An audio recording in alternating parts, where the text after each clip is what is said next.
So I've had some time to kind of test out the Zhiyun Smooth 5S AI mobile gimbal, and I want to give you my thoughts real quickly. The bottom line of this whole thing is that I do think it's a really good bang for your buck if you're looking at getting into the videography kind of industry and all you have is your phone. Again, phones take great videos these days.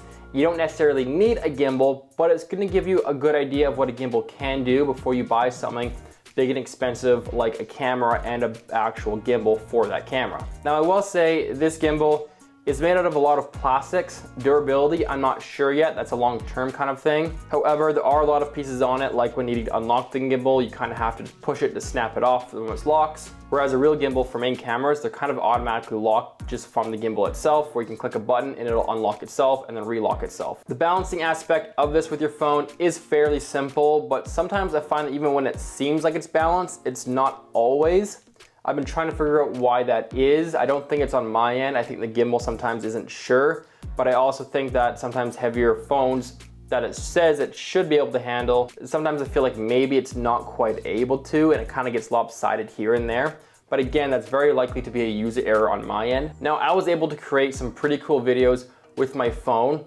Yes, a lot of this could have been done without this gimbal, but it definitely added to the cinematic look and the stability of it. A lot of phones have things like an action mode per se, like iPhones do, where it keeps things quite stable. However, those are really only good in, I would say, stationary movements, or maybe if it's locked onto something that's keeping it kind of somewhat stable. In bigger cinematic movements, that's where a gimbal can come in handy. I did really like the feature of being able to use the knob on the side and zoom in and out kind of when I wanted to. Can use it for focus. I didn't really do that too much, but you also can use it in a vortex mode, which we'll get into later. I think what Zhiyun has done with this gimbal is really awesome. I think the fact that it's so portable and lightweight and easy to use, that anybody can really use it, is fantastic. Makes it nice and easy for travel, but there's a lot of things on it that could use some improvements. For instance, when going to different modes, there is a small little bar at the top that will tell you kind of what mode you're in, but it's very small and very hard to read and not lit up quite as much as I'd like to see, because sometimes it's hard to tell.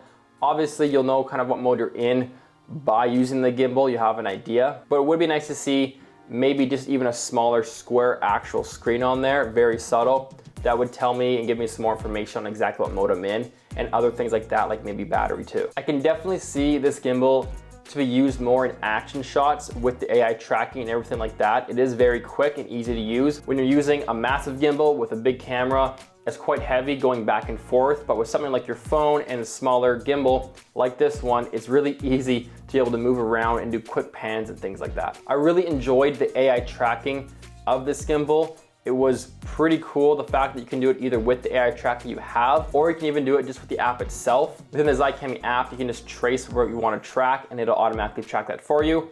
It worked really well, so that I was very impressed with, because not a lot of AI trackers can sometimes follow you the whole time, or sometimes it starts tracking something else randomly mid while it's trying to track you. So for that, that's an A+. I think they did a really good job with that. I would like to see an option maybe down the road with the gimbal, if you could switch it from horizontal to vertical all in one. That would be nice. I understand that may come with some rebalancing, but I think they could probably figure that out if possible, because there's a lot of times sometimes when you're filming in just horizontal, but you want to film it in vertical, which usually these mobile gimbals, a lot of people would rather film in vertical since it's for Instagram, live streaming and stuff like that. But again, I understand as it's probably because having to rebalance it, and the gimbal wouldn't like that if it just switched all of a sudden, and it would probably go pretty crazy with the motors. I like the fact that I could easily do things like record with certain gestures. So if it was tracking me, I could do certain things and actions that would start recording. It would frame me and track me, and I could stop recording as well. That was a really cool feature. I think that's great, and I would definitely use that if I'm filming things with this camera and I want to get some B-roll of me using this or walking down the street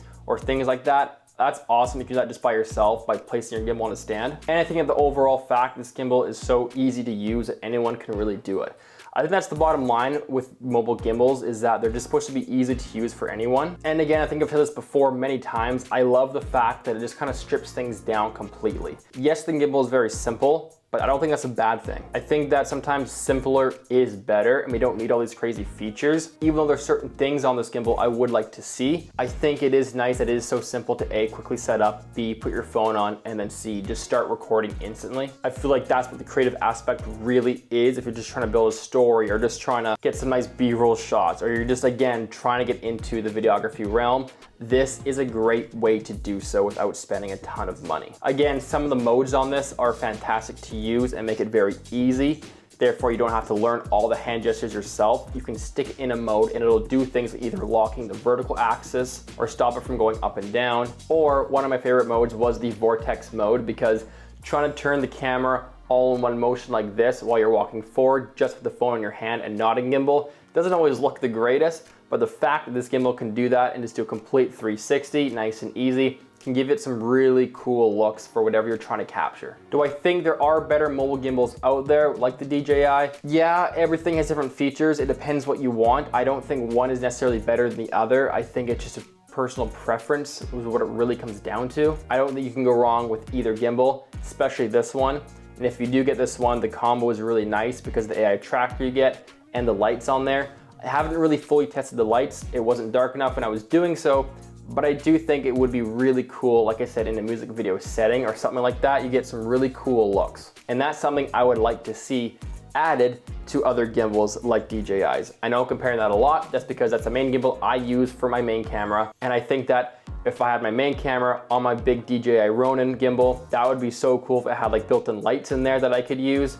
So, you know, DJI, if you're listening to this, do so. Zhiyun, you're listening to this, great job on adding that feature in. So I didn't want this video to be too long. I just want to give you a quick gist of this gimbal. I know the unboxing video was quite long, but do I think this gimbal is worth it? Should you buy it? I think if you want to get into the videography industry, yes, I think it's a great way to do so. If you're not sure on all the video aspects, you're learning editing and everything, this is perfect. You already got a phone. This is a great buy, which by the way, there'll be a code down in the description for 10% off, so go check it out. I really liked it. I definitely see myself using this quite a bit here and there. I think it's great. Would I have purchased one though, if I didn't get this sent to me from Zhiyun? I don't know, it's hard to say. I've gotten pretty good of knowing my phone and doing some handheld things, but you don't really know what you don't know, if that makes sense. The fact that I have it now, yeah, I mean, I probably would have gotten one, the fact that now I've used one, if that makes any sense. So I don't know, it's hard to say. It's hard to say what your needs are. I did really enjoy using this gimbal, and Zhiyun, thank you so much for sending this over. It's been amazing to test out and get to use, and I'm excited for what's to come when the new iPhone 16s come out, because I will definitely be putting that onto this gimbal and giving you guys an idea of what these phones can really do as far as video. Thanks so much for watching, guys. I will see you in the next video, which should be about the iPhone 16 and also my last review on the iPhone 15 Pro Max, if it was fully worth it. So we'll kind of talk about that in another video. Peace out, guys.